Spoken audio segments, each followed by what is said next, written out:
Hello, everybody. Happy Sunday. Get it right, Emily. Get it right. Get it right. Oh my God, this wind feels so good. I did not cut my air on in time. I've been gone and running all morning. So I came back to schedule something and the air was not on. My fan was on. Oh God, this feels so good. Oh my God. Oh, okay. I can live here for a minute. For sure. No, it's okay. I turned it off. I went and turned my AC down. So it's gonna crank up in a minute. But I didn't think about it. I can't remember. What do you set your AC for at home? 68. 68. I go between, because I have just wall units, and those can be wild. Right. I like it cold, but sometimes I'm like, that's even cold. I feel like that's at 55 and not even so I go between 69, 68, 69, 68, 69, 68. And when I'm trying to conserve energy, I go to 71 when I'm going to leave the house. Exactly. 68 is perfect for me, especially when I'm about to go to sleep. It can be too cold, though. I will admit. I'm not one to admit that I'm cold a lot, but it can be too cold. So sometimes I got to go back up to 70, and then I'm just let me let the fan do the work. It's a little too much for today. I have that structuring too that I have to do. I'm like, okay, yeah. even I'm taking it too far right now. Plus, you gotta kind of accommodate for the Memphis heat, because you never know what it's gonna do that day. It might be 100, but it'll feel a little less or feel more, usually more. So it's okay, the AC is gonna work too hard. I need this fan to do what it's gonna do. So you gotta invest in a good fan. You have to invest in a good fan. Oh, a good floor fan, and they're not cheap. A good floor fan. I remember the first time I went looking for a floor fan was oh, that's okay. It's not nothing. So if you want a good one, because I was I'll just get a cheap whatever floor fan, and was but this is garbage. And then when I invested in a good one, I was okay, now this right here is a fan. I got a good one there. My old one. Okay, my mom washed my last one. She was trying to be nice. Oh, but she's one she does it all the time too. She takes a water hose outside, she'll deconstruct the fan, put a water hose to it. I know when it's first done, you're oh my God, this is the best ever. Yeah. But it can only take that so many times. So it completely clunked out on me. And so she actually bought me a new one. It's a Holmes, Holmes. Oh, yes. Oh my God. It comes with a little remote. I can make it oscillate. I can turn up the speed. I can mute it. It's a lot. It's a lot going on. It's amazing. No, I love a good fan. I really do. I love a good fan. Kendrick and I will often talk about temperature things because we both like it cold. Oh my God. Hotel. When you came to see me at my hotel, it was even cold. It was even cold for me. I was I'm actually shivering. I know. I was it's perfect. I love it. It's so good. Oh my God. Okay. Hi to everyone in the chat. Sorry. Hello, everyone. Hi. Love it cold. Hello. I knew you guys would get it. I knew we were with the right people. I actually this is a totally random little clip I want to show, but it's been making the rounds again on TikTok. I'm so glad it's resurfacing. This is one of those funny viral news clips that is from 2015. God. And I just love it so much. And I want it to be on everyone's minds. This is going to set the tone for today. I'll give you a little backstory. So what has happened? Again, this is 2015. There's a shooting in a club that allegedly started. The group of people were fighting at a wedding, and then they went to this club and brought the fight here. And this is, for anyone who knows, this is Hazel, London. And here we go. Well, if you was beefing at a wedding, you should have been beefing at their wedding. Why would you bring this to somebody else's club? That's sad. Hazel London was inside the club when she heard gunshots. It's upsetting me in my home, girl, because we feel well, damn, if you can't go to bed on Noches, what the hell could you go? It's not like this all the time. No, it's not. Actually, mother bring guns in their car all the time. You think we got time for somebody getting shot the place we gonna have a good time in? No. No, okay. Okay. I love her so much. Oh my! I love the homegirl with her one-liner. She's just it's really sad. Yeah. Yeah, and that's their dynamic all the time. When they go out Hazel's always talking, and she just has one little thing to say here and there. Exactly. She's like, right. There's two bitches in a room. She's the one that's always like, exactly. Yeah, sure did. Yeah. Love her so much.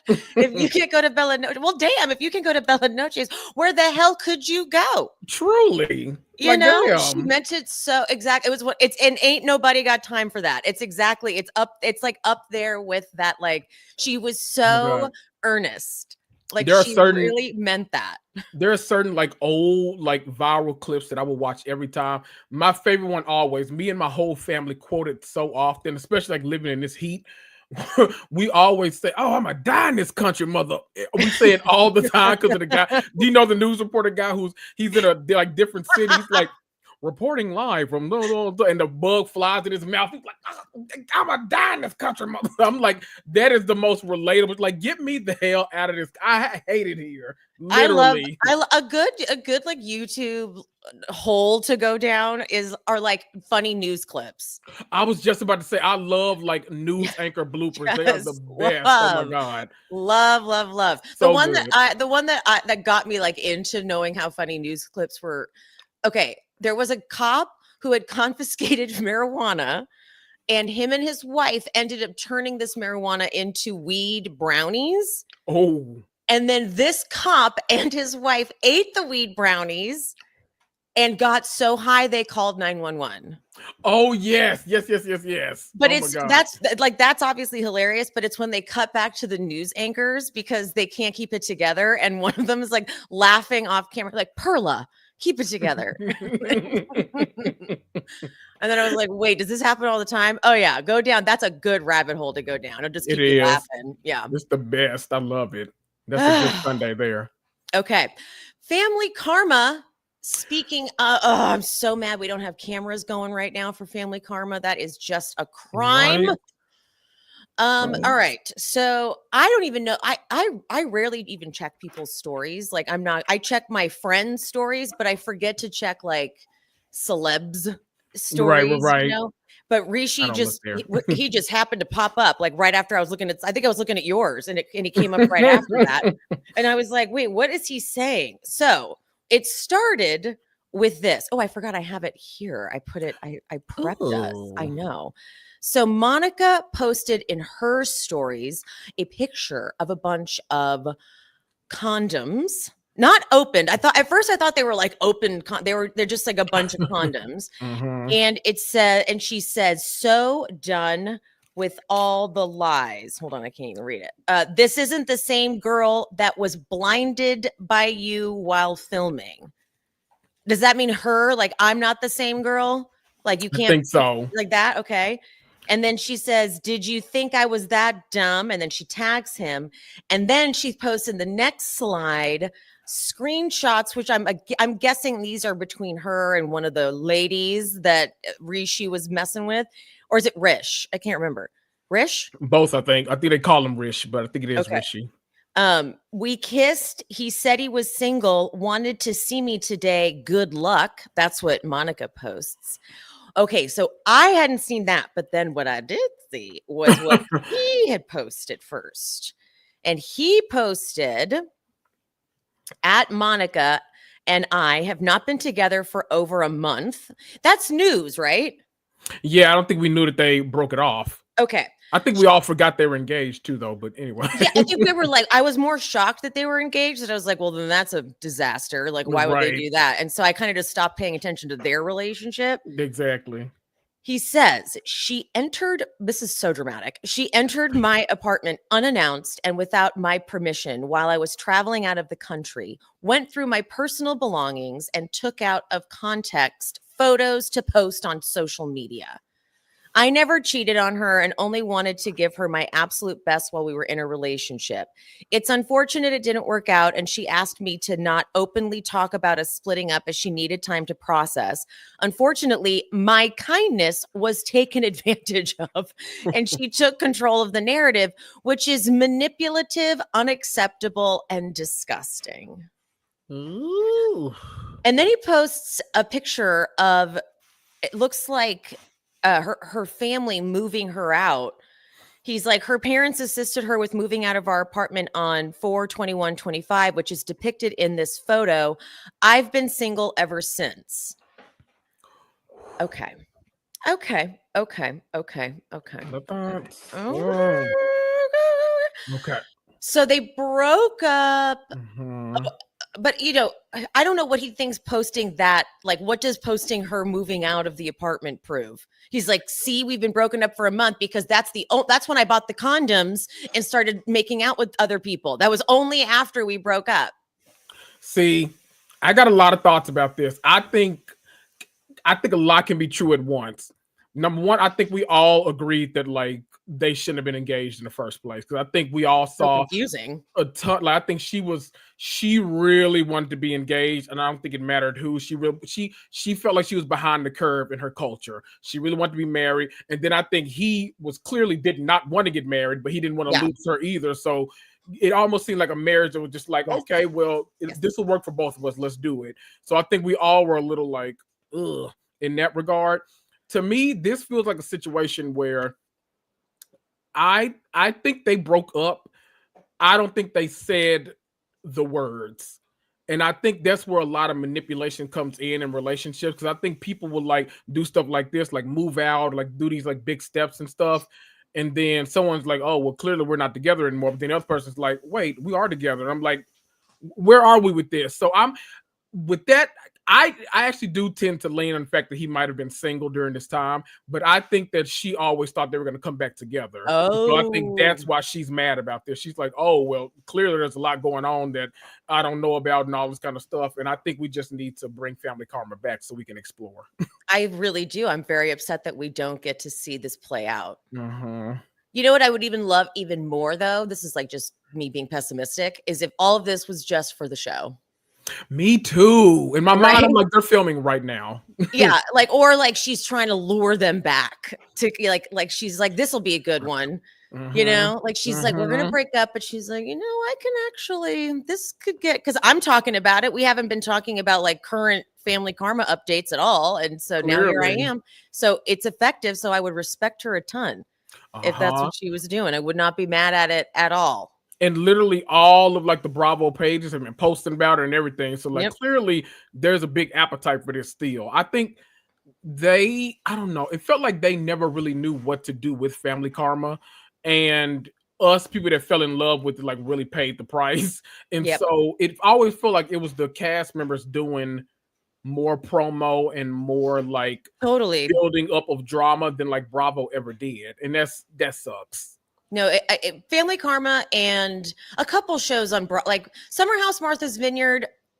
I guess they got some promotion because they were a summer house. Yeah. And so they would get kind of that like crossover attempt. Yeah. To do that kind of thing. But Family Karma got no promo. No. None at all. So yeah. Okay, well, bring Family Karma back. Yeah. Now let's go on. Go ahead. I'm messily, you have more to say. If you have more to say, please, by all means. No, I'm messily because back when it was airing, I reached out to Rishi and he was going to come on the podcast, but of course he had to go through like official channels. So I was emailing the people. Bravo was the worst about like letting talent, like about shows like this, especially that like they don't do any promo for.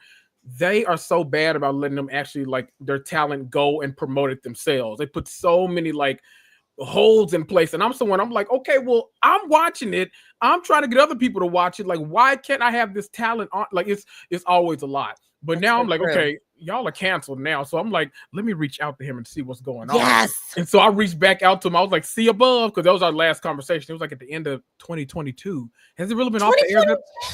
I know. Was that when the last season was airing? Has it been that long? It can't have been that long. I don't know. But that's the last time we talked. 22 was 3 years. No. I think so. That's the last time we talked. But I reached out to him, and so I don't know if it's gonna happen. But I was like, look, if you need a platform, I would love to talk to you. I would love. I'm proud of you. That was so smart. Well done. You established that relationship prior. You're like, offer still stands. Because I was literally trying to get him on back when it was airing. Yeah. I've been through it with the Family Karma cast, because number one, a lot of them act like they were just like the second coming of Beyonce, sending you to people like, oh, my assistant's gonna circle back with you. I would love to, all that kind of stuff. I was like, oh girl, it ain't that kind of party. Like, if anything, you can give me your direct phone number. I'll call you, because it's not that. Like, let's be clear about that. So it was a lot of that going on, and they were kind of a mess. But Bravo was really the problem, honestly. Yeah, because they limit them on what they can and can't say and do. And I bet with the newer cast too, they get kind of paranoid that they're gonna fuck up if they go on a podcast and like say what they shouldn't say or something. And like they can't shut you up if they wanted to, Right. But see, the thing is, because I always think that too. What I hate and what I don't understand is when I've had Bravo people on, it's usually, I'm telling on myself now, but it's usually those cast members going rogue. They're like, I absolutely want to do it. Let's just not worry about the official channels. I'll come on. And so like, that's how I've gotten a lot of people on. Oh, look at you. Yeah, that's how I've gotten people on from Bravo. But every other network where I have a reality star on, usually like, look, y'all know it's my season now. Love Island is almost here. Okay. This is my season. This is what I love. Island. That is what I love. That's what I do. That's what I watch. When I interview those people, there is always somebody from the PR company on the call too. Oh, just to make sure. And I'm like, why? I don't understand why Bravo doesn't go this route. Or if they do, then I wouldn't know it. But if they do, like, I don't understand like why they don't just do that route, because literally, if something, it rarely ever happens. So, because like at a certain point, you know what you can and can't ask. So you're talking to them, and you're like, if there's anything they can't make it into like your show or out there in the public, they would literally say like, oh, let's not include that might give away like so-and-so that might do something like that. And we just cut that part out. Like, it's no big deal. So I don't understand why they just won't do that with their newer talent if they're so afraid of it. It's all weird. It's weird. I feel like too, something that happened with Bravo, because, Bravo's the network, right? And they, and like NBC, it's like NBC and then all these other offshoots like Oxygen and all these other networks and things. I feel like the actual suit, the like Bravo suit that is assigned to shows has so many shows. Yeah. That they can't like really give a show enough love. True. Yeah. Because they've like, they're one big conglomerate over there. So, so yeah, bullshit. But yeah, smart reaching out now though. I like that move. I like that move a lot. Well done. Right. And I only did it because I was like, well, hopefully, since y'all are on pause, then hopefully you don't have to go through any like stupid channels. So we'll see. Or maybe I'll bring that messy ass Brian Benny on and see what he has to say about it. I miss him so much. I know. I miss him so much. Okay, now let's get into some different type of tea. Broadway tea.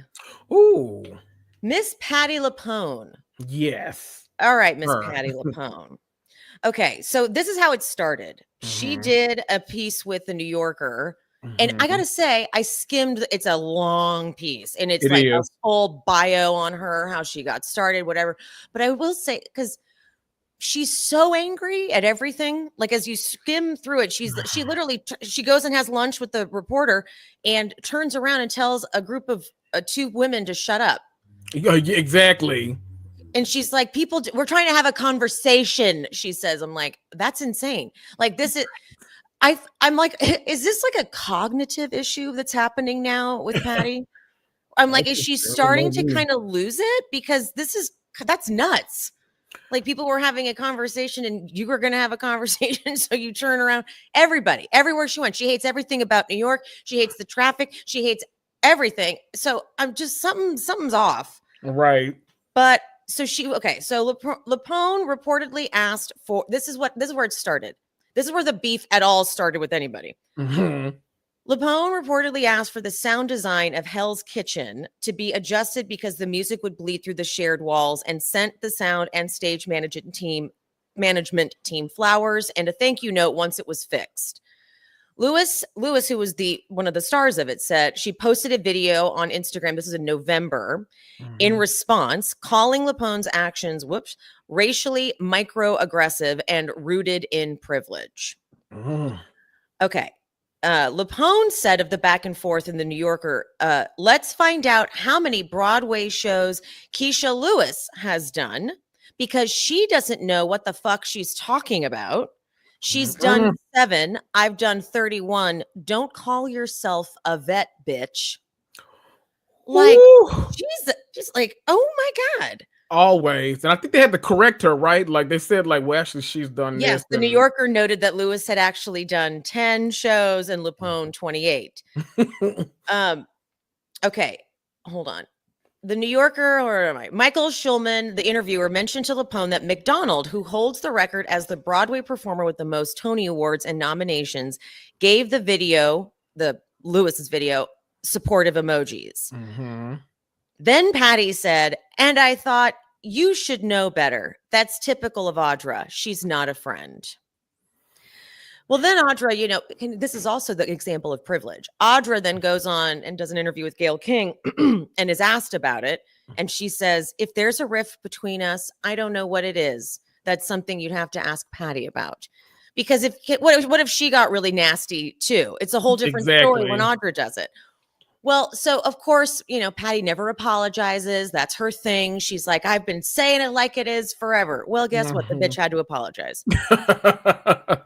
After an open letter with 500 signatures on it. Yes. 500. And like the Broadway community isn't that big, you know? So for like 500 people to sign this open letter, and the open letter was long.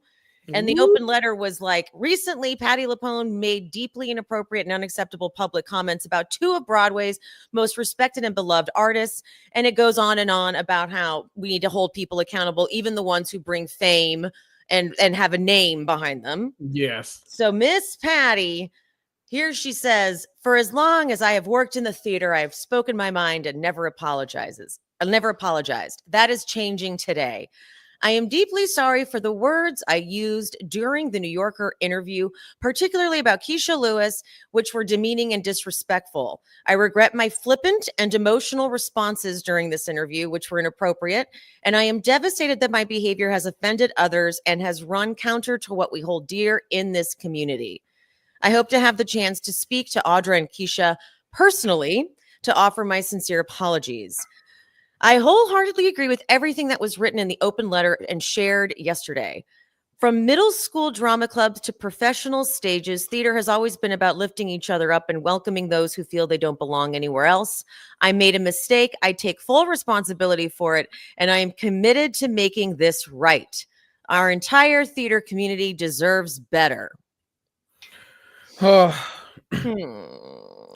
had almost forgotten, like, because I've been someone that I've been very aware of Patti Lupone's nasty ass attitude for a long time. Yeah. But she, you know, she did a Marvel project recently. She was in Agatha All Along. Yes. She was so pleasant. She was amazing on camera. She was like fun on the press tour and everything. So like, I almost felt like she was trying to like turn a page. And I'm like, well, I'm not so committed that like I can't accept you as a new person. Like I didn't mind. I'm like, okay, I like this Pattie. Yes. This is a nice Pattie. Yes. Because I've only ever known her as nasty. Now her going right back to this, and I can't help but wonder, my conspiracy brain, now that you're in the Marvel lore, I wonder, because I don't know if her character, well, I want to spoil anything, but I think there's always like room for someone to return to something. Okay. And I wonder always, when that's a possibility, do the Kevin Feige's and you know, the Bob Igors of the world sometimes have to step in and be like, no, we can't do this if you know, everybody think you're a nasty person, or everybody thinks this or thinks that. Like, you need to figure it out. Like, we're not gonna do it for you, but you need to say something. I always kind of imagine that, because Agatha All Along was very well received by people, and she had what people call like one of the best episodes of Marvel television. Like, you know, they have a whole, like, you know, the MCU has come to Disney Plus. They do the shows and all that stuff. Her episode that focused on her was fantastic, like one of the highest rated, like not ratings views, why, you know what I mean, like rated on like IMDb or whatever. Totally. And so I always wonder if that plays a role into it, because I just can't imagine, and this might be a little ageist, but I can't imagine someone who has been nasty for so long having such a quick, like, oh, you know what, I was wrong there, I'm going to apologize. It's hard for me to imagine that. I get that. At her big age. I'm just saying, like, cause she ain't never apologized and she been nasty for a long time. So yeah.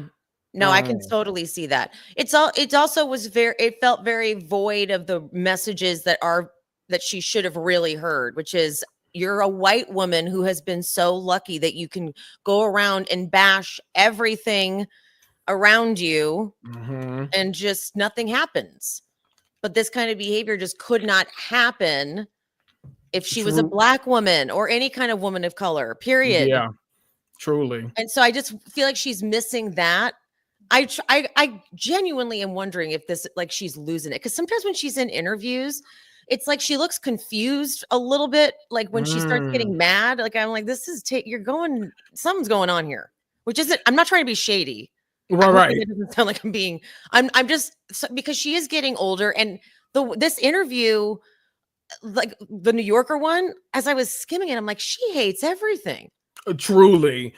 But everything. You know what I relate that to? And I'm gonna bring it to Bravo, actually. People try to forget, like, people sometimes act like the only issue with Nene Leakes' exit was that, like, Bravo played her, they didn't want her on there anymore, like, yada yada. And I have been there the whole time, so I remember how vocal fans were about getting her off the show because they felt like her attitude had gotten too big. Their ego and attitude and all of that had gotten too big. Yes. And I genuinely, like, Patti Lupone strikes me as that sometimes, because, like, I remember when she was on Watch What Happens Live, and she I think Andy asked her about Madonna, and like her because they played the same character. What was it? Evita, yes.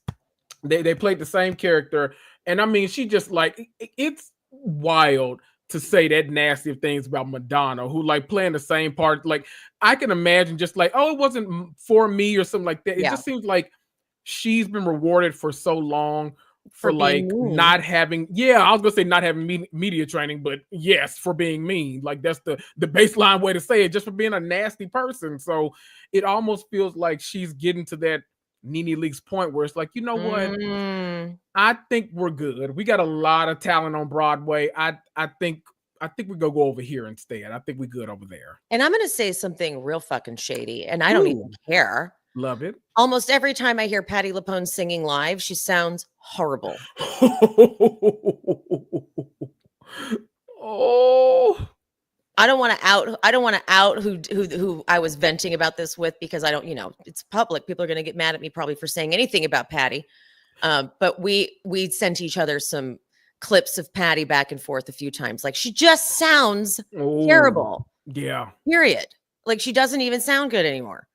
So I feel like I'm a Broadway thespian now that I take in plays, all the time when I go to New York, darling. So I've never seen Patti Lupone, so I really can't speak to this, but I'm going to pretend like I can. I'm even talking about, like, when she does, because they'll show, like, she does, like, a talk show or something like that. Like, I've actually not seen her in person. I don't even, have I ever seen her in person? I don't think I have. I don't think I have. But she was she in Wicked? If not, no, I haven't seen her. She just doesn't sound very good. She sounds flat. And whatever. Fine. I don't even care. Because it just those quotes are so nasty. Right. And it's like, if someone doesn't understand, if a black woman says that what you're doing is a microaggression, look at it. Don't be like, fuck her, what a bitch. Be like, well, hold on, is it? Right. Because, like, I would wonder that too. If I did something and a black woman called it a microaggression, I'd be like, oh my God, tell me. Right. Because we need to learn. We don't know everything. Do we know who interviewed her? His name is for what? For New Yorker? Yes. Okay, that's all I want to know, is it was a he or she. It's the he. Okay, because I was gonna say, I know he was probably like acting. Michael Schulman. I know Michael Schulman on the inside. He was like, this is go blow the hell up. This is gonna get me all the views on the New Yorker website, a couple subscriptions. They gonna let me go and interview all the people now because I know hearing all this stuff coming out of her mouth, he was like, oh my God, like this is pure vitriol right now. And you can always rely on Pattie for that.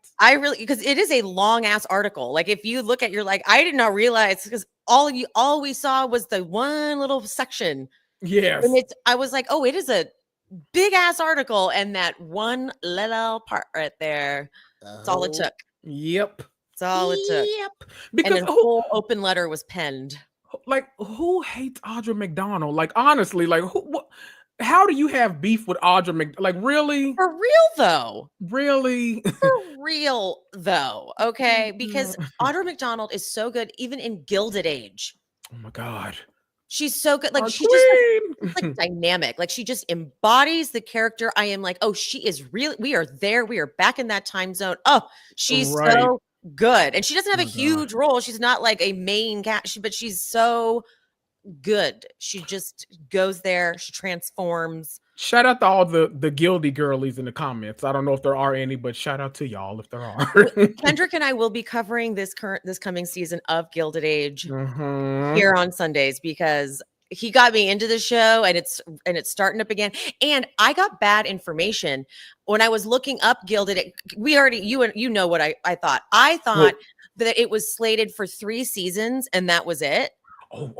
And so I was going into this season thinking, oh my God, this is the last season. Why would they do that to us? But that was just bad intel. Bad intel. This could go on as long as it wants to go on. And we want it to. We want it to go on forever. I love it so much. Nobody is kicking Audra McDonald and Carrie Coon, and we're not kicking them off of our TV screens. No, if we can have them all the time, we will take it. Like, it was, I will say, we talked about this actually off camera and off audio, offline. There we go.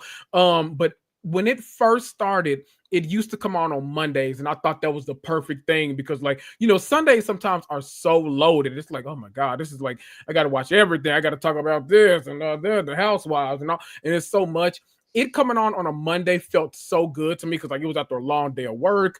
I probably had to record that night, and then after I got done, I would go to the gym. I would come back and I would sit down, and I would just be like, "Oh my God, the Gilded Age! I'm gonna kick my feet up. I might put my feet in like one of the little massagey tubs and just like sit there and just like, because I've told you, I feel like sometimes, me and you both love a period piece. We love a good period piece show, movie, whatever.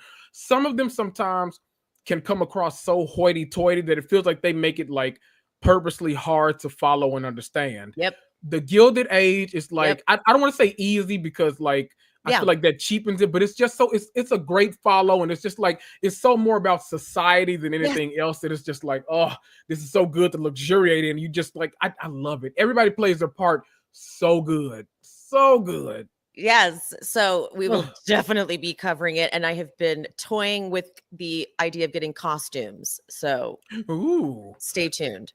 I've been sending Kendrick. I'm like, I'm about to get this dress. And he's like, for what? I'm like, I don't know. Right. Literally just for this. Right. Just for this. Just for this, literally. I wanted to ask you, we're going to switch gears. You finished Secret Lives now? Yes, yeah. I didn't get to get your final thoughts with like the finale and the whatever. Yes. I thought it was a mess in the best possible way. I loved every minute of it. I've gone back now and watched like certain scenes in my mind like probably 50 million times just because I've loved it so much. I'll go back and I'll watch like what's it called? The costume party, not the Halloween party. I watched that one too. A mess. End of season, end of episode 2. The Saints and Sinners one. Saints and Sinners. Yes, I watched that. A good one. I watched Taylor fighting for her life with her family. I watched Demi getting confronted in the season finale. Like all these scenes, I just go through. I'm just like, oh, I need to watch all of these again. It's just so good. So where did you land with the Demi Taylor, like all that? I feel like Demi tries her hardest to like go up against Taylor because she really wants that queen bee spot. But I feel like every time she tried, Taylor knocked her right back down. She cannot do it like that. if anything, that episode 10 when they're all like in is it Jesse's house that they're at? Yes, whatever. No, Demi. One of them. Oh, Demi. Okay, when they're at her house and all just sitting around. Taylor, I've never seen somebody just like reading somebody so relaxed like that, like legs kicked up on the couch, just like this, and just like giving it to her. I'm like, this is so delicious, so good. I love every moment of this, and I love that she called out that you literally, Jesse, have a best friend that's telling people not to go to your business. That is, for me, like I can forgive a lot. That's some wild stuff to me because that shows like true internal hatred of something. Couple that with like you already didn't want me on the show because you feel like you can get more money. That's not friendship. That is wild to me. That's wild. And Demi like thought she was gonna. You could tell she thought that she was looking like the hero. Yeah. You know, I don't know why. It really was. And so like, it's the battle for power is what I would like overall title the entire season. Yes. But it's so funny because Taylor doesn't necessarily want the power. She just has the power.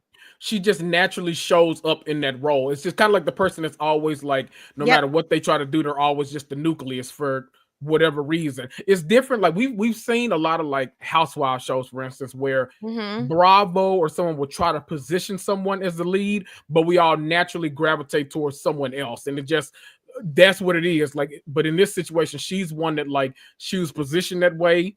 And we stayed that way because we were like, wow, there's nobody can, I feel like, even go up against her. Like who's gonna try at this point? It's like she's not, because the rest of the people don't necessarily want to be a leader of the group. They very much love following, like they prefer it like that. Right. And so Demi being the only one who like wants to get, and you can tell Demi just wants money. Like she's just very fixated on that. And so in her mind, if Taylor wasn't the leader, she would get whatever Taylor's making on jobs. Like the fact that Demi actually asked Layla, how much are you making on that job that she did with Taylor, was like, whoa, that's gold. Thinking you can ask somebody about finances is crazy. Especially because they know you were already trying to like get Jesse out of there so you guys could get more money. So it's like, well, I'm not telling you anything about what I make. Are you insane? And I think that she's so fixated on what everyone else has and how it's not fair and she should have more and whatever. And like wanted so bad to like expose Taylor for like not being a good person. But we're like, yeah, she's on the reality television show we watch. Like we know what she's been up to. We know that. But like we do. A lot leaders are not perfect. We don't like we like flaws. We like mess. Yes. It's like an inexplicable thing. And so Demi thought that like technically she should be the leader, only to realize like Taylor doesn't even have to try. She just naturally like commands the most attention. Yes. Honestly, because she's a mess. She's a mess. She's a mess. And like okay, I do need to verify this, but like her husband is Demi's husband. Yes. He was married to Angie Harrington. Yes. And so I just think it's like Demi, the age difference there is just it kind of creeps me out. It's a lot, especially when people keep putting it in context of like she was 9 when she met him, like that whole thing. I'm like, oh, y'all got to stop because I don't like this even in my brain. Like it's gross. Yeah. How old is he? Because she's what, 31, 30, is she 31? 30? Yeah, I remember because her and Jesse, I kept thinking like, are they actual friends? Like, but they're close in age. Oh, I think she might be 30 and maybe Jesse's 31. I think so. Let me see how Brett's Secret Lives, Mormon Wives age. If I knew his name, 46. Okay. Yeah. The two first. This is so messy. The two first met through family friends when Demi was just 9 and Brett was 25, and he was in there. He was just like, you know what? That's my wife one day. Look at her over there playing with those Barbies. That's my wife one day. Well, the weird factoid about him is that his sister was married to Larry King. Yeah, because Demi just throws that in there, and I had to like stop and pause and look it up while I was recording. I was like, wait, is that real? Right. Yes. His sister was married to Larry King. Okay. They got divorced and then he like died 2 years later. Oh, I was about to say which. Okay, so she was Sean King. I'm guessing is her name. Sure. Oh, I was about to say because he's had a lot of ex-wives. So I'm trying to see. There was Mickey. There was Frida. There was Annette. Elaine. How did I look that up? I looked up Brett Secret Lives sister. Look up Brett's Secret Lives sister. Brett's Secret Lives sister. Here we go. Brett's older sister Sean was married to former TV host Larry King from 1997 until 2019, 2 years before King passed away at 87. Ooh, did they actually like wind up getting divorced? They shared sons. They have sons and everything. It looks like I don't know if they actually got divorced, but it looks like they were married up until 2019. I know she got a little change. Right? Change. Right? Mm-hmm. That's a weird factoid. Cat, please. I will add, I never married nor did anything with said older crushes. Wait, what? Is that what you're laughing at? Her first comment was, to be fair, at 9, I was eyeing older men for some day.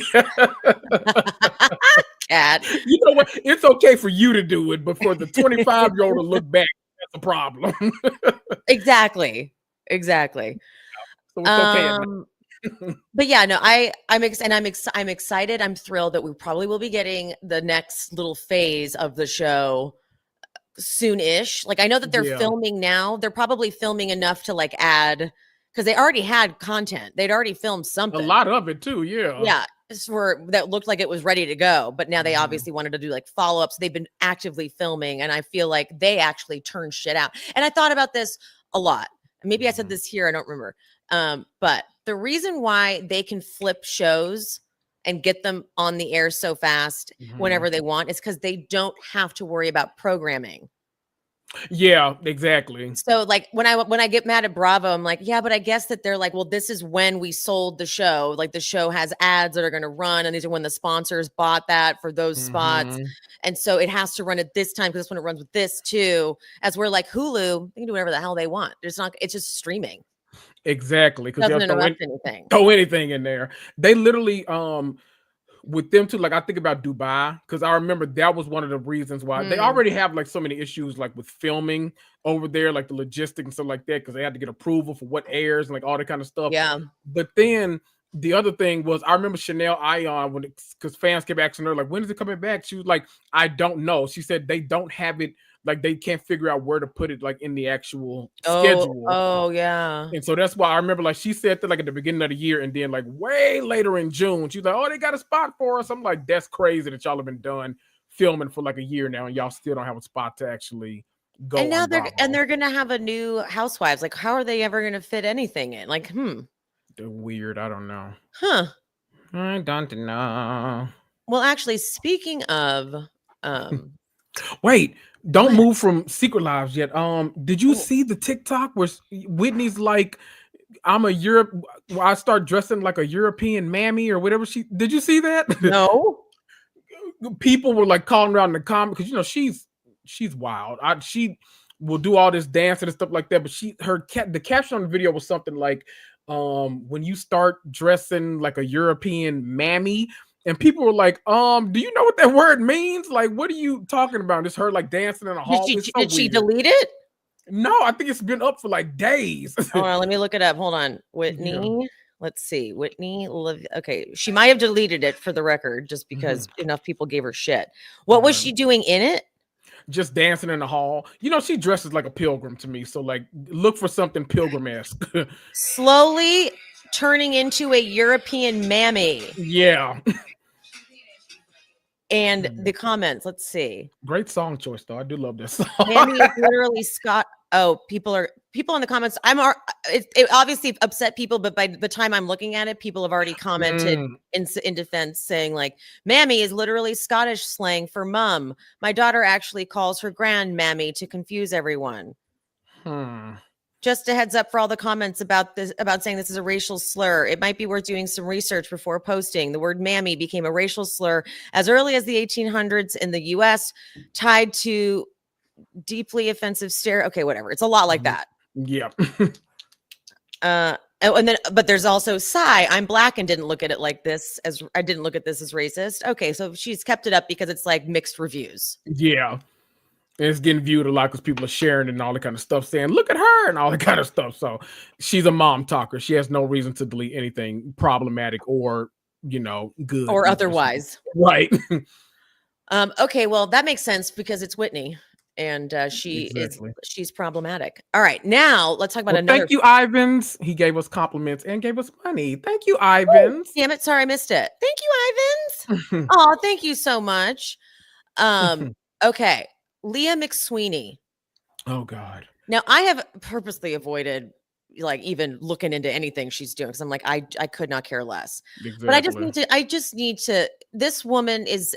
I knew she was a problem from the second she came on camera. I could see it in her eyes. I'm like, you are going to be problems. Mm-hmm. So she's trying to claim that Andy got like a retaliatory campaign of people against her. Okay, let me read it. This is over a year after this woman has filed her lawsuit slamming Bravo for its alleged rotted workplace culture and claiming producers sabotaged her sobriety, which drives me crazy that she's fucking doing this. So, in court documents obtained by The Sun on May 29th, which comes after a judge dismissed some of her allegations, Leah requested to file an amended complaint in federal court in regard to Andy and Bravo's discriminatory and retaliatory acts against her. Andy, quote, directed and or induced at least 24 defendant Bravo current and former cast members to publicly allege caste dispersion on plaintiff's employment reputation while lauding Andy. Okay. Sure. The amended aiding and abetting claims allege additional facts to plausibly allege, this is such a mess, that the defendant producers participated in defendant Cohen's and defendant companies' discriminatory and retaliatory conduct, did so with, okay, makes sense, did so with the community of purpose, with the defendant employers, failed to remediate and or investigate plaintiff's complaints of discriminatory and retaliatory conduct throughout her employment. Jesus Christ. Andy engaged in a coordinated, multifaceted retaliatory campaign against her after she filed her complaint against Andy.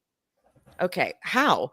The document went on to say that Andy's campaign against Leah has and will have a chilling effect on similarly situated employees that wish to engage in protected activity. And good word. And that I know. And that plaintiff has, I know, right? Sorry, I got so distracted by that when it was has suffered concrete harm as a result of defendant Cohen's amended letter retaliatory acts. Leah lost at least one employment opportunity, and her ability to obtain prospective new employment opportunities has decreased by approximately 50%. Leah previously alleged that Andy's lawyers had written a letter that was leaked to the press in a potential effort to detour others, from moving forward with similar cases against Andy. As fans may recall, okay, blah, blah, blah. So that, like, all of that to say what? All of that to say that because people, you are making no sense at all. Oh, I love the fact that over 3 years, she's like, and I lost one job because of it. And how did you come up with 50%? 50% less employable? Like that's how much harder it is. Didn't you have a company? Right. I'm like, I thought you had a whole business that Lil Kim wears and oh my God, and all this kind of stuff. Wasn't it like kind of like prison energy? Wasn't there like elements of that? Married to the mob or something like that? Married to the mob. Yeah. Married to the mob. Mm-hmm. Bitch, what is this even trying to say? This is the most roundabout way of being like people who didn't like Leah spoke out and they said they liked Andy. And that's because they just wanted Andy to be on their good side. It's like, no, I'm sorry, Leah, you did this to yourself. Truly. You did this to yourself. Like this should have been dropped. This should have been done. But she's such a Karen. Because listen, like she literally, people will go and do interviews and stuff like that. If this is a hot topic, I mean, you're suing Andy Cohen directly and Bravo and all this stuff. They're going to ask these people their opinions about it. And I'm sorry, if they don't have a negative opinion about him and they don't know you, what they're going to defend him. They're not going to defend you. It doesn't make sense for you to expect these people who you've never met. And listen, if they're like us, then they watched you on TV and they found you to be one of the most annoying people ever. So they have no reason to defend you. She's single-handedly, for me, I enjoyed watching like Portia and Candace and Giselle on season 3 of the Girls Trip. Leah was the biggest wet blanket I have ever seen. I was like, can we get her out of here, because this is nothing about this is good. Nothing. And she was sick the whole time. So I was like, just helicopter her out and like get her home. Get out of here. Yeah, no, I agree. She blames the producers and Bravo for that whole experience, that they like kept forcing her to film. I'm like, doubt it. No. Doubt it. They were trying their best to take care of you, and it's a job. Like, you got booked to do the job, so they can't tell you like you got to go home. Exactly. You weren't bringing like rays of sunshine or shade or positivity or like good TV. What reason did they have to say, you know what? No. Of all the people here, of all the reality TV stature that we have here, we need 2-season wonder Leah McSweeney to help make the show go round. That's exactly what we need. No, I don't think it was Leah. Sorry. Thank you. So and then the fact that she's also trying to say that they like basically forced her to drink for the show, when we have way too many examples of housewives that do not drink and have never drank. Andy Burris. Or drank and got sober, or all of the, like, we have seen it all. Don't even try that. Exactly. And Kandi Burruss was what, I don't know if she still is, but literally our longest running housewife in history. So if she can do it for that long, it's like, I'm not saying that like it's not hard. Like, I'm not saying that at all, but like it feels like she's using that to say that like the whole culture of housewives have to drink in order to be on these shows, and we just know that to not be true. How do you, I forget that you guys maybe don't agree. Let's see what the comments are saying. This is why Leah's family members just laugh at her when she gets all bratty. That's funny. Some people don't agree. Some people think that Andy Cohen can be a jerk. I'm sure he can. I'm sure he can. He does have a lot of power too. That's true. Candy is smart. Leah is dumb. Thank you, JJ. Thank you. That's summed it up perfectly. I love that. Exactly. Okay. Let's talk about another. Well, she's not even a housewife. She's just a Bravo leb. She's a friend of Brittani Bateman from Salt Lake City. Mm-hmm. Okay, this just cracks me up. It is so her. Okay. Yes. Brittani Bateman sued for maliciously failing to pay back mother-in-law $100,000 to unjustly enrich herself. That's the headline. Not maliciously. My goodness. Okay, here we go. Sandra Underwood, the former Bateman's ex-husband, John Scott Underwood, accused the Real Housewives of Salt Lake. Oopsies. Oh, God, get this pop-up ad out of here. I don't want to see Travis Kelce. I know, right? Of failing to pay her back, according to court documents obtained by Page 6. Per the paperwork filed May 6th, Sandra, 87, claimed that Bateman, 53, took the money that had been deposited into a family trust and used it, quote, for her own personal benefit. Brittany willfully, maliciously, and through intentionally fraudulent conduct also converted plaintiff's funds and now refuses to repay the funds. The complaint states, adding that Bateman has been unjustly enriched. I could totally see this. In March, Sandra's attorney had sent Bateman a letter asking her to return the $100,000. However, Sandra claimed in the filing that to date, she has not yet received the return of the money. Okay. According to the letter, which was included as an exhibit, Sandra received $338,000, 889 or whatever, a lot of money, after she sold her West Valley, Utah home.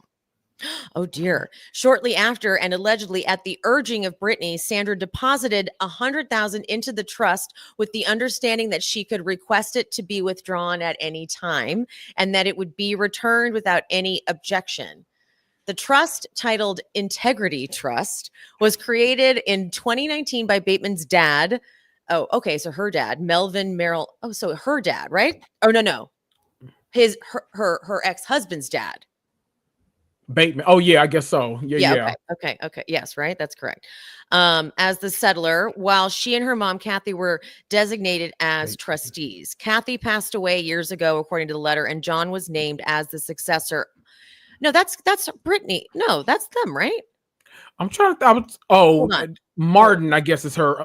I could not think of the word. I'm like, what is maiden name? That's it. Okay. Maiden name. I think it's Brittany Martin. So yes, his family. Hold on, let me make sure that this is right. Her ex-husband's name is John Scott Underwood. So this was her father and her father. Oh, okay. This is her family. Okay, because I was like, that doesn't even sound right. Okay, as Brittany knows, Sandra is in her 80s, and as she has aged, her cost of living has gone up mostly because of health issues, which most elderly people experience. Lawyers argued that Sandra's limited income and approximately $1,600 is not sufficient to cover the cost of her medical care and prescription needs. So this is the money from that woman's sale of her house, and Brittany's like, put it in thy trust. Ooh. Why? Ooh. John's mom is asking, obviously, for the money to be returned. Well, let's see. Bateman and John. Okay, so Bateman and John finalized their divorce October 2023 after 7 years of marriage. Okay, so it was 2 years ago. Oh, shit. Oh, okay. Oh, let's see how that plays out. Hopefully that's getting brought up on the show. Wait, who? Oh, she finalized divorce from her ex-husband, right? Brittany did? Yeah. I thought she had been with no, I'm sorry. No, she hadn't. She hadn't been with the what's his name? Osmond, yeah. She don't been with him for like 9 months, right? On and off or something like that. Something like that, yeah. Yeah. Okay, that makes sense then. Yeah. All right. I hope that they are all bringing that up while they're filming, because I don't think they wrapped yet, have they? Oh, I don't know. They've been if not, they've been filming for a while, because I feel like Bronwyn's gone through a lot of stuff too. Yeah, Bronwyn has gone through a lot of stuff. Yeah. She's been like taking to her. She writes such long story posts. Oh, I don't look at the. I haven't checked them in honestly a minute, because like when something came out, I can't remember what it was. And I'm like, well, let me go look at her stories, and I'm like, the font is so small, and I'm like, I can't. You know, my eyes won't let me do that. I can't even see it. Okay, so thank you, Brittany. Keep being messy like that. That's actually pretty gross, though, if that is the case. Like if that's really how it went down, because like I'm sure that we're gonna get receipts and stuff if it's a lawsuit. I'm sure there's receipts or something. So this is all alleged, according. Brittany has yet to respond, so we'll see what happens there. All right, because we didn't talk about it last week, I wanted to talk about it this week. The Diddy trial. Okay. I think that we had Mia, by putting that in quotes, Mia, the former assistant, that's her pseudonym. I think the good part about this other witness and this other victim is that in no way was she in a relationship with Diddy. Yeah. You talking about Capricorn Clark? Is that who? No.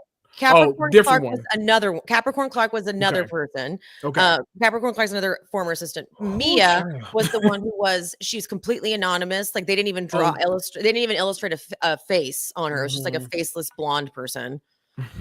But because she was like terrified, but she was sexually assaulted on more than one occasion. And that can show like, so she was not, it's not like with Cassie, where Cassie was like, calling the escorts and setting up the things. So the defense can be like, well, she was just as much a participant, if anything, an organizer. This was not someone who was in any way related or any sexually involved with Diddy. But at one point she says he did rape her. So, yeah. So I thought that was very good for the prosecution. And also something that gets brought up in that one where about the whole police, like why doesn't anyone go to the police? Why doesn't anyone report it? That's all, they always have to bring that up, right? She actually tells a story of getting pulled over and was like, I work for Diddy, and we didn't believe her, and then she gets Diddy on the phone and they were like, oh, okay, we love Diddy, and then let her go. It's like there is your proof right there. Yep. That he is above that authority. Exactly. So, if anything, I'll go missing. So exactly. Yeah. So yeah. Christina Coram, his former chief of staff. I'm like, is she gonna get something? Because this woman was the one that they always called. She called at one point. So Mia was sexually assaulted, but like, Diddy holds that over her head.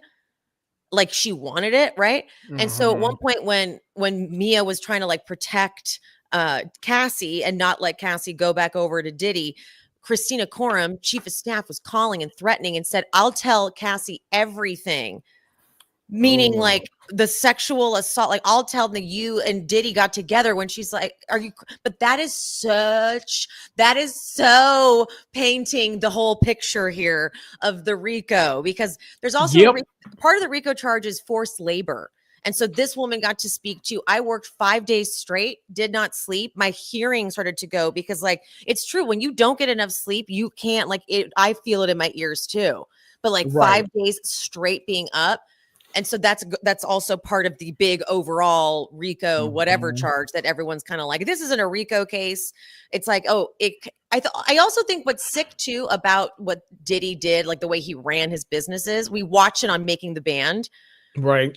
Like he would do it right there on camera, like make them do something that's fully abusive and just to break them, wear them down. Back when reality TV was like a hellscape where we just like loved watching people get tortured. So he was the king of that. Yes. So it, like we got kind of used to it. Like, oh, this is just like what was done. But then Capricorn Clark tells her story about how he thought she was stealing and had her guys bring her to this big ass like warehouse, like the 6th floor of some big ass industrial building. And some dude, like out of the movies, like some dude smoking a cigarette is like, you have to do this lie detector test all day long. And actually says, if you don't pass it, you'll end up in the East River.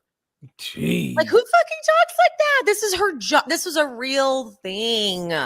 Crazy.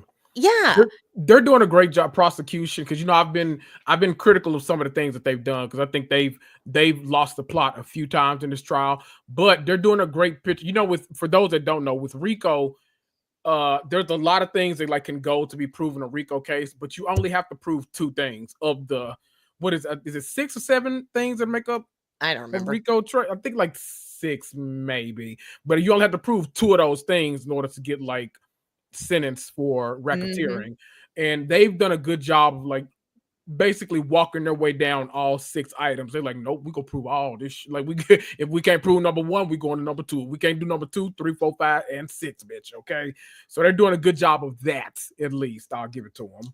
And like you said last week when we touched on it really briefly, Cassie's mom having the receipts of being extorted and told to send this money, it got sent back, but it's like, these are just and the defense didn't even cross her. They were like, we're good, no questions, because like, what can you say? This is just a literal receipt, right? So like it's in black and white right there. And I also didn't get to talk about one of Cassie's old friends. This woman did not want to be called to speak on that stand, and she had like a full falling out with Cassie because Cassie did not have her back after she was assaulted by Sean Combs, which really just speaks to where Cassie, like how brainwashed Cassie. This happens so often too. Like the victim ends up becoming the perpetrator because they're trying to stay with the perpetrator. It's very psychological. It's very basic. It's very like, it's textbook. That's what I meant to say. It's textbook. Oh yeah. But yeah, so we are just to me, this is a no-brainer. But did you see fucking Ray J try to come out? No, Ray J. He's immediately scroll when he pops up on my timeline. Exactly, he's been done. He's been a mess. If you guys don't know, he's just like he would post stuff with his ex, like they're always breaking up and fighting on Princess. Absolutely, camera. It's bad.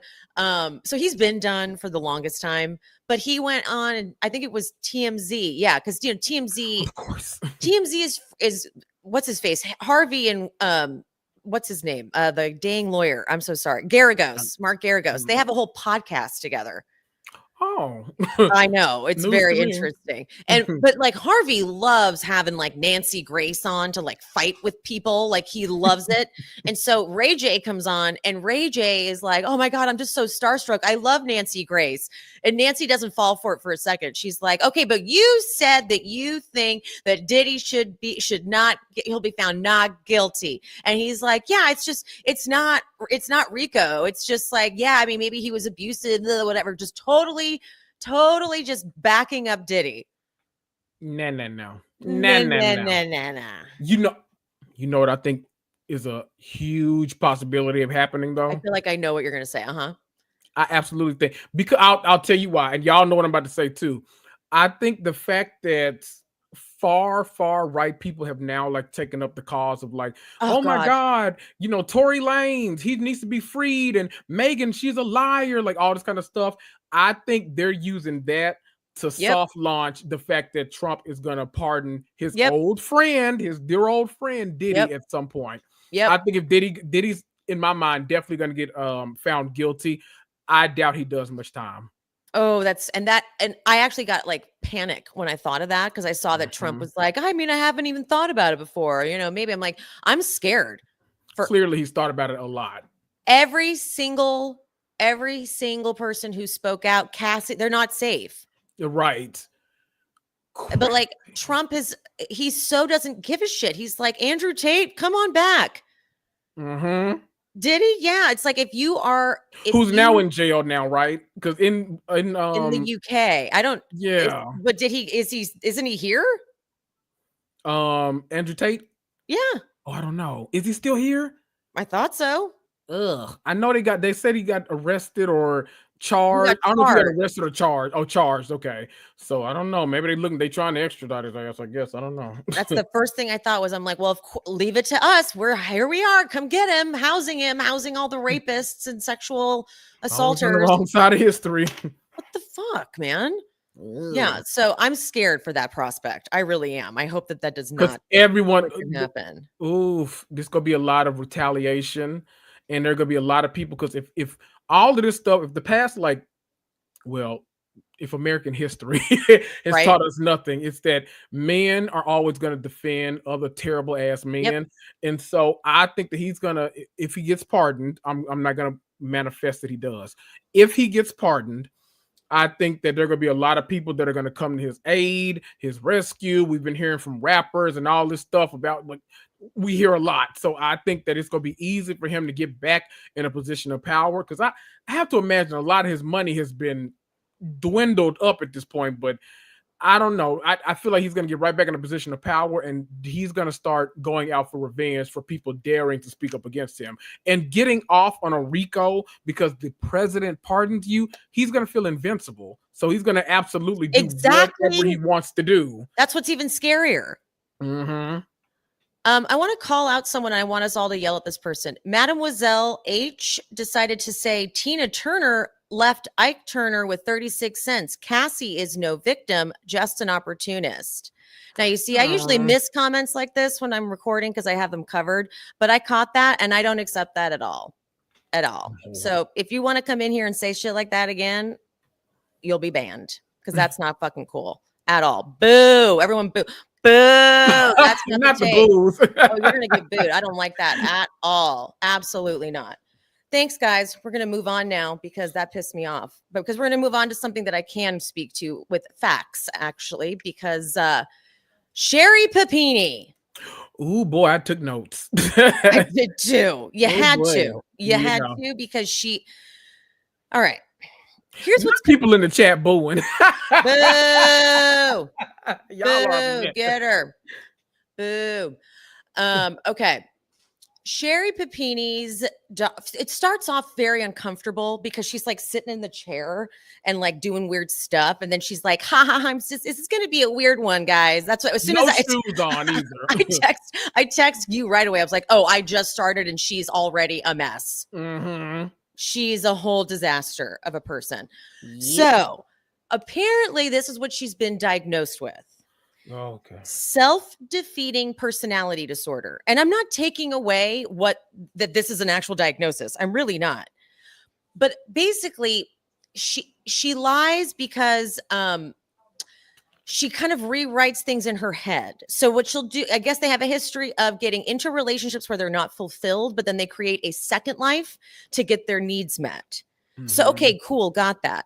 But Sherri keeps saying something throughout this that I'm trying really hard to like understand why we should feel bad for her. But she keeps saying, if Keith found out I was cheating, I would have gotten nothing. And I'm like, but like, girl, like you were cheating. Right. So I'm having a hard time with you not understanding why those are just kind of consequences of your actions. Right. And so I guess this post-nup that he made her sign when he first caught her like texting someone on her phone was like, you literally get nothing. And like in California, everything is split, you know, marital property is split. But according to this post-nup, no, you wouldn't even get anything. Right. Which yeah, could be very controlling for sure. And I think this is what I'm theorizing happened, because we get these lies throughout that are very like the producers try their hardest to get her to make sense.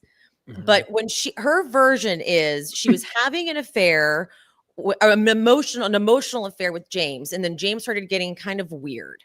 And James was getting a little too pushy. So she was like, okay, I need to break up with him.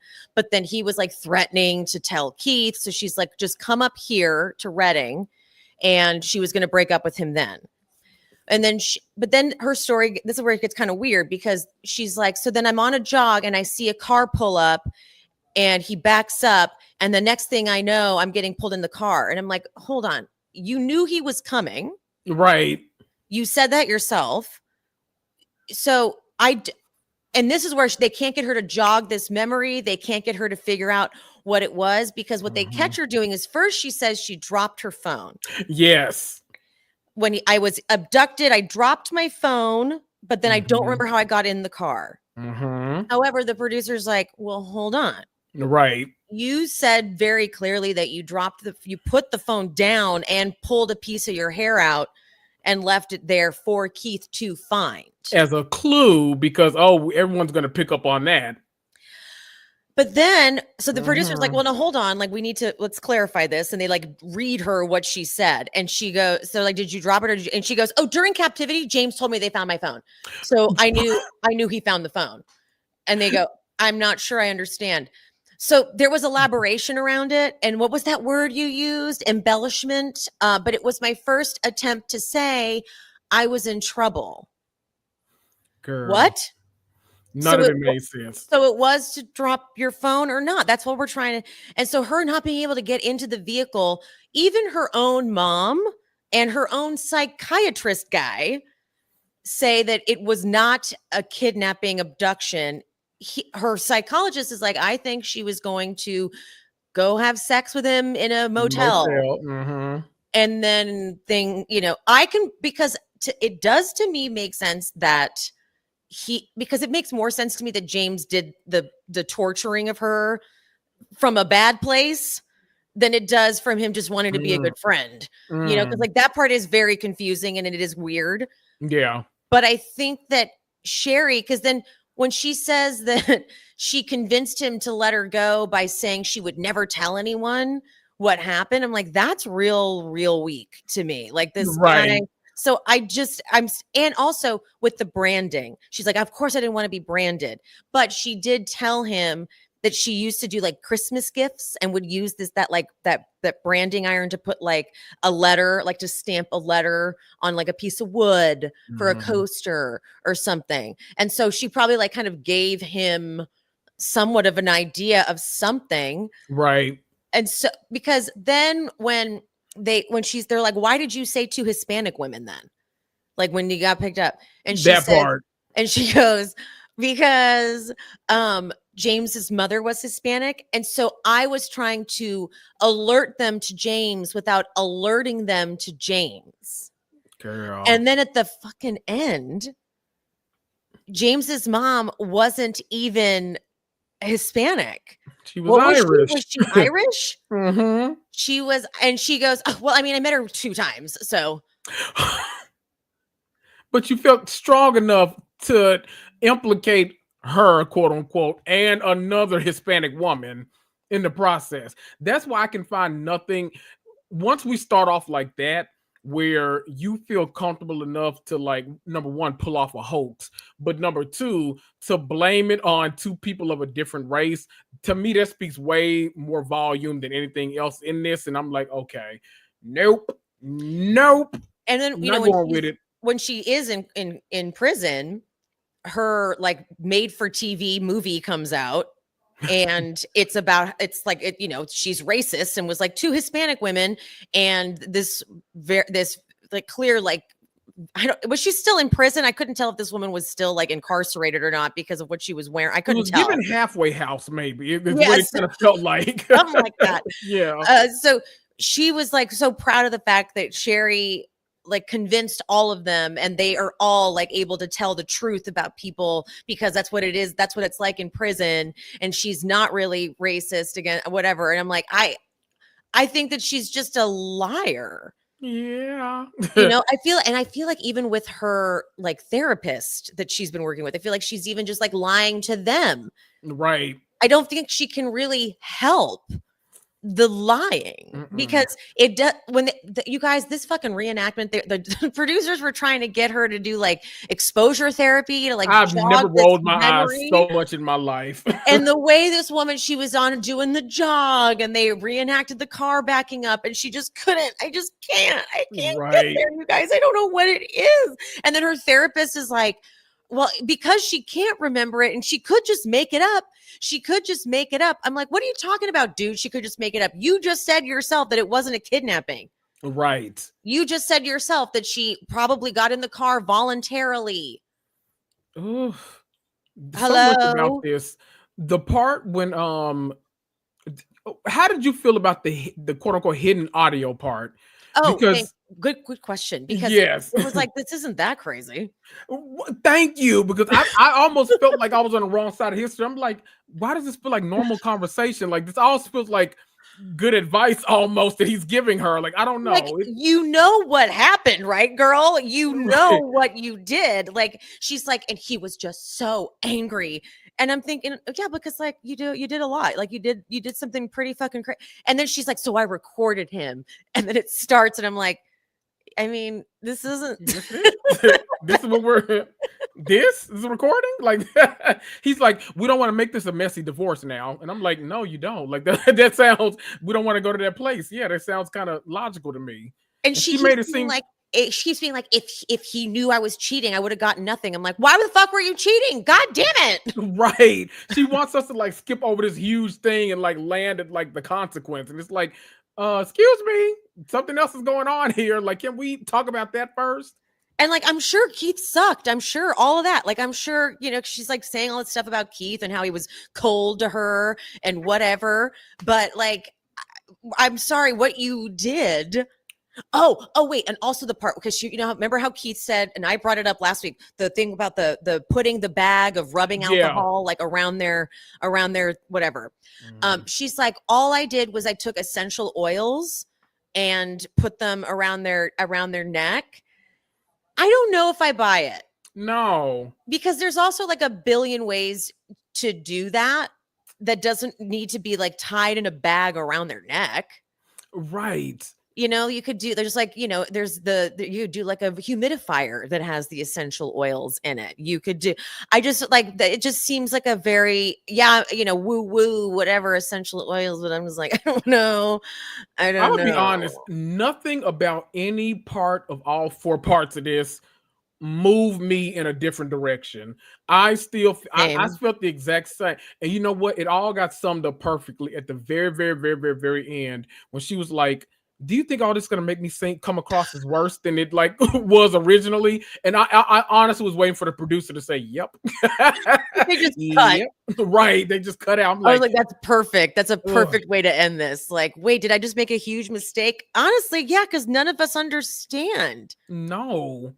And honestly, doing her, because I don't care who you are, never do the polygraph. I don't care who you are. Never. It's not even admissible in court. So like, what are you doing it for? It's just stupid. They're still going to investigate you regardless. So yeah. But her doing it, the fact that like she still had like hers was mixed basically for everyone. They say the guy wanted to make sure he's like, okay, I want all y'all to know we don't say like this was true and this was a lie. What we do is we say significant response, which means it was a lie, no significant response, which means it was the truth, or we say that it was unresolved, which is like what we know is like inconclusive.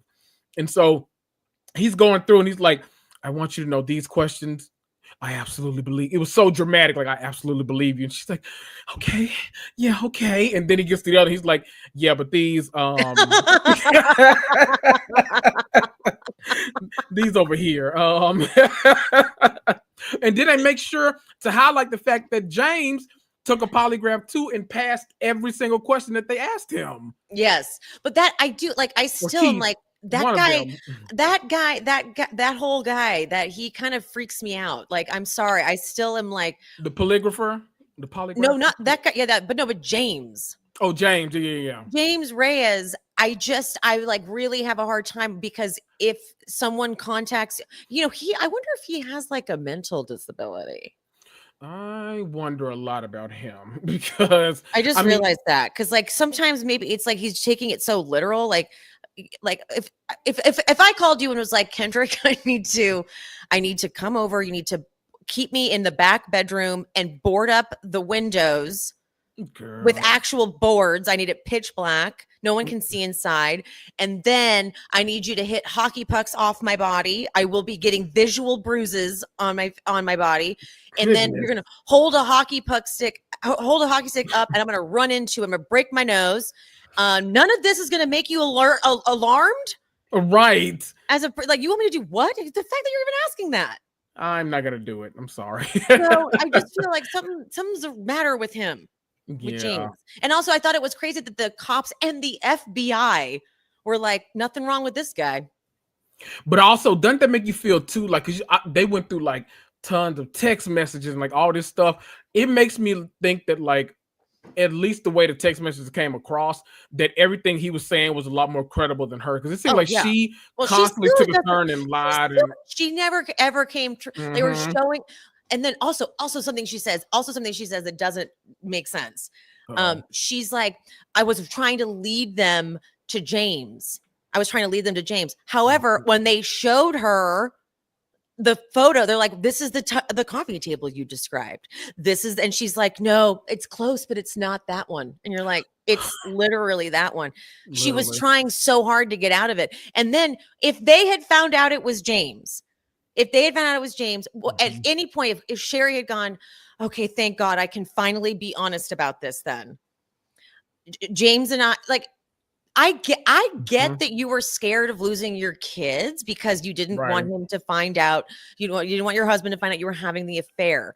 But it just feels like if this really did happen to you against your will, you would have been able to say, I fucked up. I was talking to this guy. He got the wrong idea.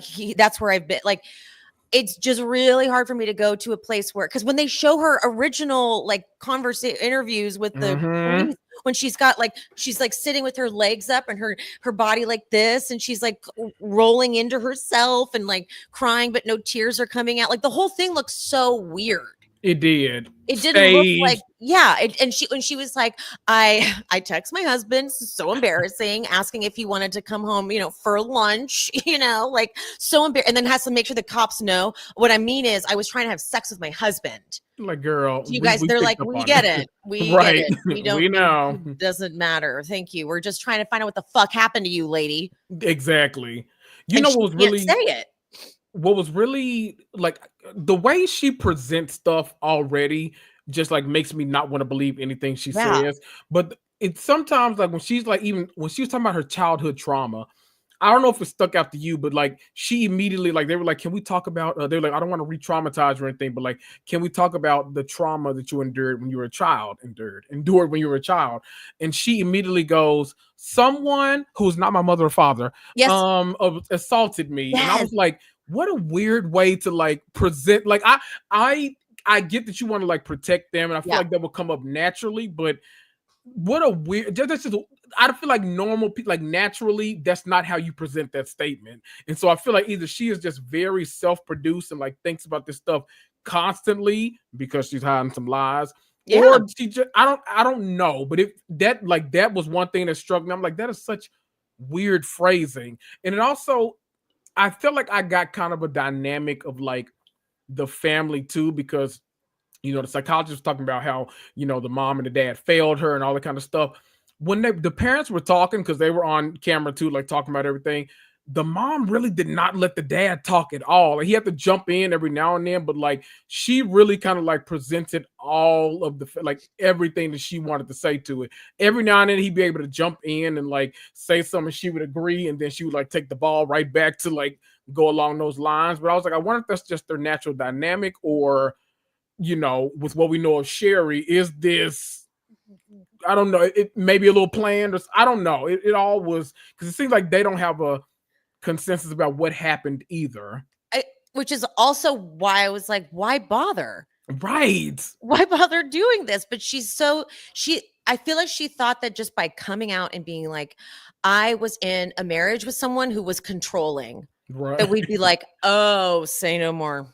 Right, exactly. Don't need to know any more about that. No more. No, girl. Like, but whenever they show a flashback to those interviews that the cops did with her, I'm reminded. I'm like, never mind. No, because whenever I see this, I'm like, no, this wasn't.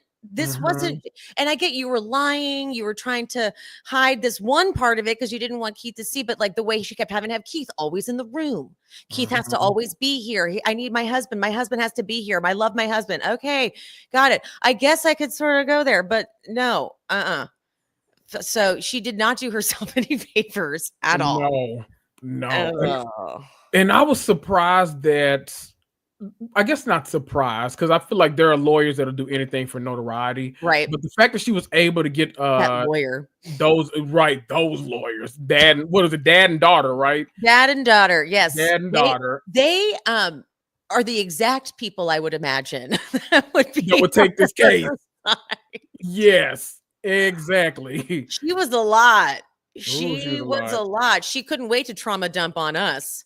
And she made it seem like everything was so like unreal. She's like, and it's crazy because you're in prison for lying, so no one's gonna believe you about stuff. It's like, I'm like, yes, well, yeah, that. Yes, I mean, human nature. I mean, that tracks to me. I don't know, but she's like making it seem like it's this big injustice that people won't believe her, and you shouldn't treat people like this. You need to believe the facts and all like that. It's like, well, we've never gotten the facts from her. Like, yeah. What do you mean? I'm not sure. And like, I don't know. I think it kind of makes sense for Keith to be very afraid to let his children be around Sherri because of what she did. You're right. Like that's something that, if you're co-parenting, you're like, well, she did this one time, stage a whole kidnapping. Yeah. So, it's like, so she's acting like it is so absurd. Like first that Keith, I would get nothing if I was cheating on him. Duh. Yeah. If the genders were reversed, if like the wife was saying that about the husband or whatever, what I'm saying? Like that would be like, yeah, good. Fuck him. He doesn't get a dollar. So if you were cheating and because you couldn't, and I'm down with being like Keith sucks. It's weird that Keith's own sister is not on his side. Right. You could tell that sister, she's like the hippie beanie wearing like sister, and like he's posing with guns all the time. So like clearly there's a difference in energies and whatever. And he was financially controlling, but like anything that happened after that whole situation, I can understand him reacting from a weird place because he's like, because he says he's like, when I first turned the corner when she's in the hospital, I could just tell she was lying. But then he's like, but then you see her body and like the injuries on her body, and you're like, well, I mean, who would do that to themselves? Sure, right? So it's like he knew something was off about it, and so this whole time he had to like deal with her and like all the PTSD and whatever, and it just watching those interrogations, not interrogations, but like them just trying to get a goddamn interview out of her and figure out what happened. I'm like, see, you're weird. You're acting like this isn't normal. So, so lady. So yeah, she didn't do herself any favors. Yay. Nah. All right. What is happening in the background? Is mom cooking? What you guys eating today? I almost texted you the other day, was like, what are you gonna eat today? Just because I needed an idea. I know, I always got something going on. Today I just wanted some simple chicken, potatoes, vegetables, Oh, that sounds really nice and fresh, actually. I know, I have no idea if my sister's coming over here, but whenever she hears cooking, she pops up, so you never know. That's so cute. I love that for you. All right. Enough of you, Sherri Papini. Let's get on to Real Housewives of Atlanta. All right. All right. They're going to Grenada. I don't know what it is about Shamia and Kelly, but them being friends does make sense. Yeah. I don't know exactly what it is, but it's sort of but I don't know where you landed with this, but I actually really turned on Shamia this episode. So that's Shamia. Yeah, she was weird this episode, but I wasn't big on like the Shamia train. Like I wasn't anti-Shamia, but I wasn't, the masses were like, oh, Shamia's the second coming of reality. I wasn't there, but she does some weird stuff to me, like the after show where she's like breaks down in tears and has to walk off and all this stuff, and the barking and all. I'm like, you doing barking a lot sometimes. She's so funny though, that's the thing. But if she just keeps it to that, like she's going very far. But like when the way she's hating on Drew so much, it's not her issue. It's weird. Like when she goes on V103 and like she's saying how Drew's a liar. She doesn't speak 5 languages. I'm like, from her song, song where she says, like, I got 5 different languages that I speak because it's about that. Like, are you seriously trying to say that like this is it's a really like nerdy thing to be like, oh, she's a liar. She says she speaks 5 different languages. I'm like, in a song. Right. Like, what are we talking about? What are we talking about? Something that stresses me out, Angela and Charles's investment properties. They stress me out. Oh, why did not just Airbnb or something? Like, I hate it. Like, why'd they take on so many renovation projects at the same time? Right. Oh, God. So many. 5, right? And they're like $2 million in debt. Oh, God. And it's not like they're like ready to sell. They are like, you seriously need to do so much stuff to them. They stress me out. I know. I don't like it. But I thought it was a big win for Charles because she apologizes to Charles because she's like, I never got your side of what happened with my mom.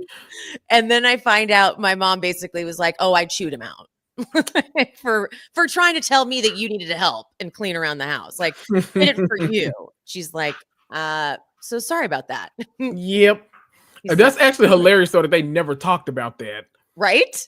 I'm like, why was this just like, I feel like that's your mom, that's your husband. Like, those are 2 people you can probably talk to about what's going on. So that was weird to me, but I know he was like eating that up. He's like, He's like, that's right. Been trying to tell you for years. Okay. Now Britt's event. This event takes the cake for biggest mess ever. First, why do Shamia, Kelly, and Britt go golfing? They made what is this event, first of all? Like, what is it? Her saying the theme and the product don't need to match. We're like, we're off on a bad foot. We're off on a bad start. Yeah. Why did you need to go take a few people in their heels golfing, but only some of them? Because then Portia gets there and is like, "Oh, am I the first one?"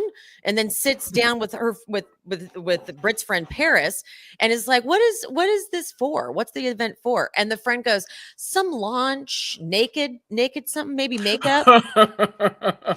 Maybe makeup. And she goes, "Oh, that makes sense." Portia's like, "Oh, that makes sense. That's fair." I do have to think that go ahead. Portia also like has a little bit of like eye roll with the fact that this is something naked. She's like, okay, like this is very cheater brand. Like, what are we actually doing here? Bare and naked. I'm like, and what is Portia's? Hers is go naked. Go naked. Oh, come on. Right. Yes. And then In the episode, Britt kept calling it bare naked, bare naked, bare naked. But then on social media afterwards, she had changed the name to bare and naked. I'm like, wait a minute, that had to have been a copyright issue because I swear bare naked was like already taken. Like I'm like, I know bare naked. Right. I'm like, that has to be the most like common like beauty name. So like what? Yes, that's totally it. And she's like bare and naked. That's the biggest part of bare and naked because she's like, I don't want to get sued. Ooh, let me look up bare naked actually. But okay, so Britt then also expected that the people who were not in the cast that were attending this event would not sit and eat. They would just be standing and enjoying tray passed food while the cast ate full food, sitting down. Insane. Getting everyone watching them eat. Insane. That's a crazy thing to do. Nothing about it makes sense. Like you genuinely invited because like there were influencers in the background. There were like random people. Like you really invited these people to sit and watch. I can stay at home and eat food and watch the Housewives on my TV. I don't need to. I'm not so enamored that I'm gonna come somewhere, starve. I'm diabetic, okay? I'm not gonna sit here and starve just to watch Portia eat a meal. Like I'm good. I'm gonna stay at home. I mean, and then now her party planner has come out. I mean, the party planner, this party planner should not even want to put her name on this, to be honest. But the party planner is like, no, actually there was a miscommunication. Britt wasn't there, whatever, something blaming on filming. But I'm still like, this whole event should have just been like a no-go. Like you should have been like, you can't only serve part of the people here. And her biggest point was that like, she keeps like saying that I was just like, event coordinator. She's like, I got hired to decorate. She's like, what do you mean? Like, I'm not. She's like, I had nothing to do with this food, this or that. I got hired to. I was putting sheets on tables. Oh my god! I'm putting up a banner over here. Like that's the extent of my work. I'm not doing all this. She's trying to blame me for, and that's so Brit to try to. And they're being sued. And they're being sued for not paying for the party. A full-on lawsuit for non-payment. Get out of here! And how long was this? That's crazy. You know what? I bet that they were like, oh, the production will pay for it. I bet that's what they thought. I bet because Britt's like not smart. Silly. And so she was like, oh, production will pay for it, honey. Don't worry about it. They'll cover it. They're like, we cover part of it. Right. But we don't do that. So that's why we probably always the 10,000. That's probably the fucking 10,000. Oh my God. That is exactly it. That was their only segment. Oh my God. That's exactly it. That is literally it. And then Britt has the nerve to give Angela an extra large when they open up all their gifts. She gives her an extra. I'm like, okay, just don't. I would maybe like not do that. I would just even small for everyone. Right. Even or I'll bring a couple of each. Y'all pick which one you want. Like, geez. The putting it in the box. Even Shamia was like, this is just a sad little box too. Right. Like not even nothing's even in it. It's just like, here it is. There's no tissue paper. It's just like, oh, right. So much. But okay. So Britt, they're all sitting down now. And Britt goes, so Charles, Angela, are you having a good time? And Angela says, oh, I'm just happy to be here. And Britt says, good. And then Angela goes, so Charles does not have a side baby. And they all went, oh, what? Okay. And then Britt goes, and I'm not one of Charles's whores either. What? Someone smack her on the back of her head right now. What is actually happening right now? And then Charles goes, I don't mess with whores. And Britt goes, we were just being funny. And Portia pulls out, who said that? A nice little throwback. A nice little throwback. Who said that? I kind of do wonder that too. Like, I don't know when people were talking about Charles messing with whores, but okay. All right.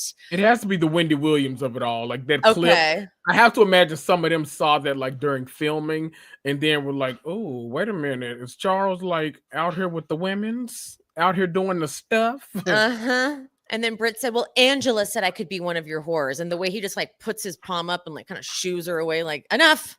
Right. Enough of this. Charles, this entire scene, he was like, I hate that I agreed to come here. The way he is sitting Why am I there, here? like his body language is like facing out. He's like, as soon as you say we can go, I'm running. Right. He's Let's like, go. are we done here yet? But then, okay, so then Drew thanks Britt for inviting her. Drew's like, let me change the subject. So she goes, thank you for inviting me. I know that we need to have a conversation. And Kelly, I'm telling you, Kelly is buzzed again. This chick gets drunk easy because she goes, yes, you do. And tell the truth when you talk. I'm like, do you even know what's, I swear, Kelly, watch her. She's just, they keep showing her like sipping on her thing. And she is like the size of a champagne. This tiny. Right. Exactly. So she's drinking her entire body weight with like one glass and that's all she needs. So she's just like this buzz little fairy running around like, you need to be honest too. But then Shamia gets in. And she gets in over the lapdog comment that Drew made. Yep. By the way, 100 years ago now. I'm like, when did that was that in the beginning of the I forgot. You notice at the beginning of the episode, Shamia has that whole line about, oh, well, sometimes you're so caught up in something else that you forget about the beef you got with other people. And it felt like it was like, actually, we hadn't thought about this in so long, but I guess I'll bring this back up for continuity's sake. Because it's like, none of us remembered this. Like, I forgot y'all were beefing. Like, okay, well, here we go. Okay, I'm glad that you say that because I also was like, yeah, I guess that did happen. But right. Like, haven't we moved on?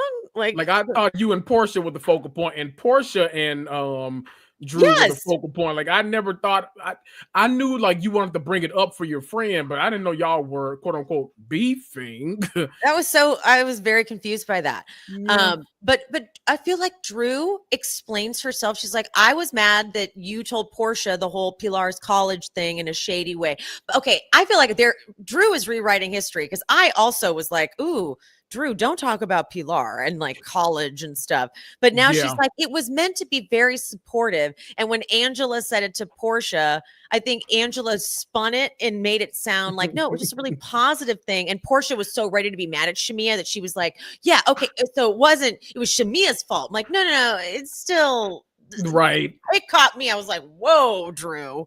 And you know what's interesting? It was one of Portia's Watch What Happens live appearances, but she said, she was like, you know what? Hearing Drew say it as opposed to how it was brought to me, I don't think it was that bad of a comment. So I don't know which one of them, because she made it seem like Shamia was the one that told her, but then we're hearing that Angela said it. So I don't know which one of them like brought it back messy, but whoever did it, job well done, I guess.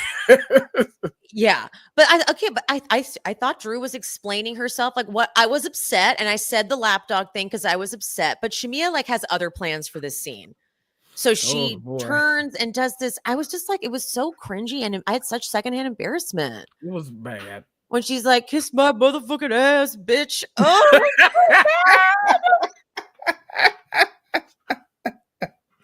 it was bad. It was bad. And then the barking, and then Drew's like, how old are we? And then she goes, in dog years or human years, bitch. But this also, Drew, I'm mad at you because Drew in the moment is not a good shade thrower. But when she like gets in these interviews like months later and stuff like that, that's when all the shade comes out. This would have been the perfect moment to pull out a dog treat out of your bag and throw it like you did for Toon or whoever last season or season before. Like now would have been the perfect moment. I mean, somebody's literally barking at you, they're cussing at you. Like that would have been a good moment. But of course, Drew didn't think of it. Man. I have a feeling though she truly forgot the lapdog comment was even made. Probably at this point it was like 9 years ago. At least it feels like it was 9. It was probably like 2 years ago, but that happened like 9 years ago. Happened before Kenya left. So if it happened before Kenya left, it's like it's a different season. Right. A whole nother era at that point. Even know, like I forgot that even happened. So, but okay. Britt, they did a lot of editing this scene. This scene felt like they just cut tons of shit from it, and I think this went on way longer because then almost abruptly, Britt is standing up, going, "Ladies, we are at a classy establishment." And I'm like, throw things at her right now, you guys. Throw like boo. Tomato. Exactly. No. Boo. on that. But she goes, if you need to have side conversations, take it outside. And all of them were like, no one's taking that. That's the last thing we should be doing. No. Is taking it. But I feel like they had to leave in like phases, because first Cynthia leaves, then like Portia leaves, why not? And then like Angela and Charles leave. And then to me, I'm like, I feel like production was like, wait here. We're not about to have you guys fight outside by the country club is already mad at us. Right. And they know she's not going to pay for this. So like, we got to get the hell out of here. Okay. Exactly. They're like, we have to put cameras down. These people are mad. Like, we can't go bring cameras down out front. They're already pissed at us. We already lost permitting for outside. You got to get out of here. Get out. Referring to this as a classy event was wild to me. Wild. The nerve. My nerve. God. This was, I mean, I will say though, this is the biggest mess we've ever seen. I'll take one every episode, please. So I'm also cracking up too that Drew tries to like act like she's the queen of good events, when I'm like, Drew, you have thrown some really bad events. I mean, you and Sherri fought over who's going to pay for balloons. Over balloons. So yeah. That was her big contribution to that party, was this huge balloon bouquet that was like no one even noticed. Yes, exactly. That actual scene I think about way more than I care to admit, because when Drew's like explained, like she's like, I got the balloons and they kept I'm shocked that you don't want to pay for this. Like, she's like so offended that Sherri is now, and Sherri's like, I'm not paying for that. And Sherri's cheap ass ain't paying for nothing. Like, you knew this. Sherri would never pay for anything, period, even if she loved it. Good gosh. Mess. Okay. Drew, next scene. Drew signs this record deal with Dennis. But what's so funny is that she has to like pretend that she has reservations based on the things Dennis has said. So she calls him on camera to get his side and tells him that Portia said, you said that I was basically offering booty for studio time. And this man, Dennis, will just lie on camera, does not care. Yeah. He's like, would have said that. Are you crazy? No, we do real business. We don't even talk about that shit. Studio time isn't free. So yeah, no way.